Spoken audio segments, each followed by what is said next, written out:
When I woke up this morning and checked my YouTube feed, I saw that the videos dropping from early this morning said that the Rotten Tomato meter was at 57%. When I first started this video, it was at 60%. Now it's at 62%. So I'm guessing the shills are coming out in mass. I mean, you've got to protect the mouse. Anybody who wants to protect their access is going to come out and say this movie is great. But I am seeing a lot of backhanded compliments in the critics' comments. Let's take a look at some of these critics' comments. I know some other people have already covered some of these, but I have a little bit of a different take on it. So as of right now, it has 61 fresh and 38 rotten.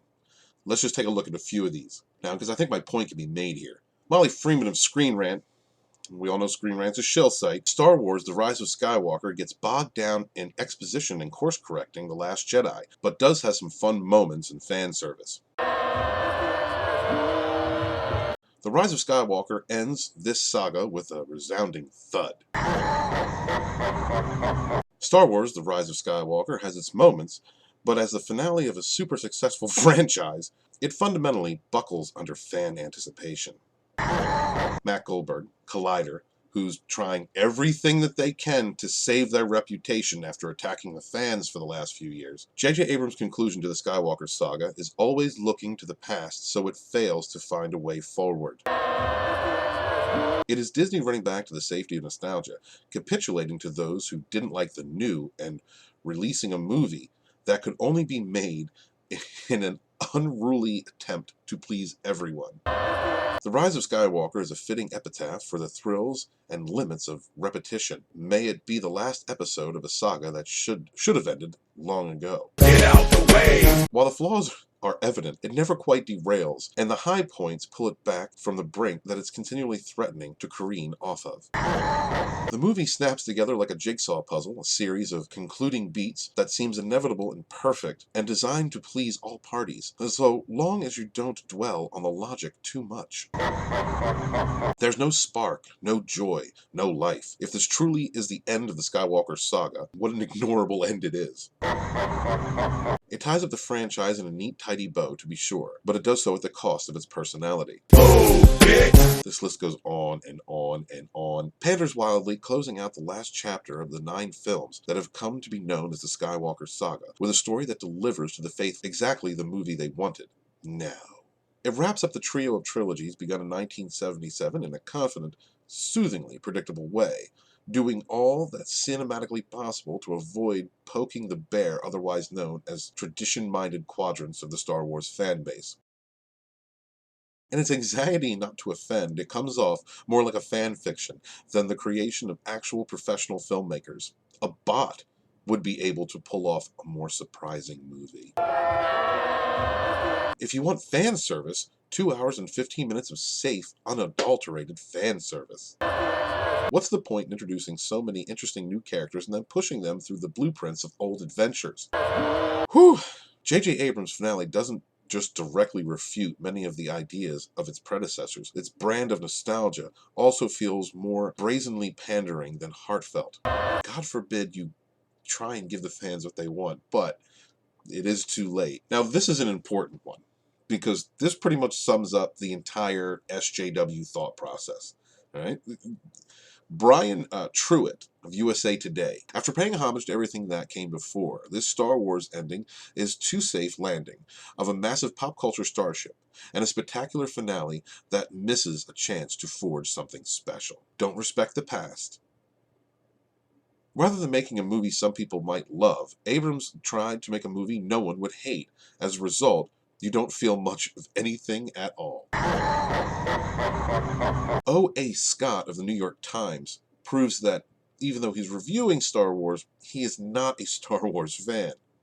The Rise of Skywalker isn't a great Star Wars movie, but that may be because there is no such thing. That seems to be the way we like it. Get out the way! There's no way it could please every fan, and it most certainly will not. But I think Abrams did the best he could with a seemingly insurmountable task. Respecting the lore, the fandom, Lucasfilm screwed this pooch from the gate. That galaxy far, far away is feeling tediously familiar already. Yes, it feels like Earth, America, politics, 20 teens. You know, garbage.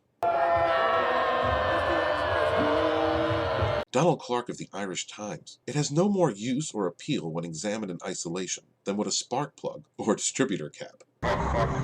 What made me crazy was threefold. First, the obnoxious, relentless fan servicing. Second, the unnecessary complication of everything. And third, killing drama with cheap gags. A fitting end for a trilogy that felt like a needlessly tacked-on addition to a story that already had its perfect ending, minus the updated swap of Christensen for Shaw. Star Wars: The Rise of Skywalker represents the plummeting of Disney's artistic integrity. The problem with The Rise of Skywalker isn't any single omission or misstep. It isn't the succession of cheap gotcha twists that briefly threaten to alter how we look at these characters, only to abruptly pull back to its rose-tinted reality. The end isn't as splendid as one you might have wanted, but you can see the virtues and errors here. Courtney Howard of Flesh Fiction. With lazy conventions and convolution, puddle-deep platitudes, and cheap nods to nostalgia, this saga concludes with a wildly unsatisfactory note. All The Rise of Skywalker does is wrap up everything a second time, answering the same questions and revisiting the same themes. I'm sure by the time this video drops, there's going to be even more reviews to see. Pretty sure SC Reviews is going to cover this. Probably pick out the best ones. Check him out. So this is where we've come to, Disney. This is where we've come to after you let Kathleen Kennedy, a radical ideologue, hire other radical ideologues, and then pander to the far left, to social injustice morons. You've allowed this to happen. You created this mess. Instead of focusing on honoring the legacy, the lore, the characters, the worlds, the stories that had been built in Star Wars over the last several decades, instead of giving the fandom what they deserved, maybe not even necessarily what they wanted, but what they deserved, and instead pandering to social justice warriors, to identity politics, to anti-Trump political themes, to nonsense that has nothing whatsoever to do with Star Wars. You have ruined the franchise, and you've pissed everybody off. You pissed everybody off. Ruin Johnson is an SJW darling. All right? He's a troll. He's obviously racist. He's obviously a horrible person. He doesn't mean anything that he says. He doesn't have any real convictions. He's contradictory in his statements. He loves attacking people. He loves labeling. He loves labeling the fans. He loves creating division and hate. That's who you put in charge for Episode 8, because that was the person who thought like everybody that Kathleen Kennedy had surrounded herself with, the echo chamber. And you pandered to the SJWs.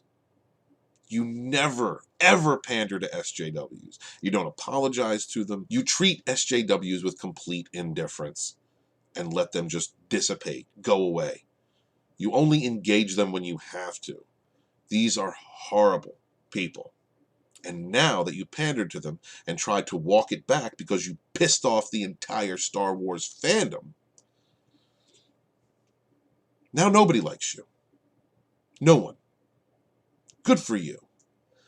I can't wait to see this film. I'm sorry, Cats. I can't wait to review this film. And I'm going to give everyone my update then. After a couple days of kind of soaking it in, I don't really need to revisit the film after I've seen it once, because apparently all the leaks are true, so I can just read through the leaks and remember everything that I saw. Till then, thanks everybody for tuning in. Remember to like, comment, and subscribe. And remember, be good to each other.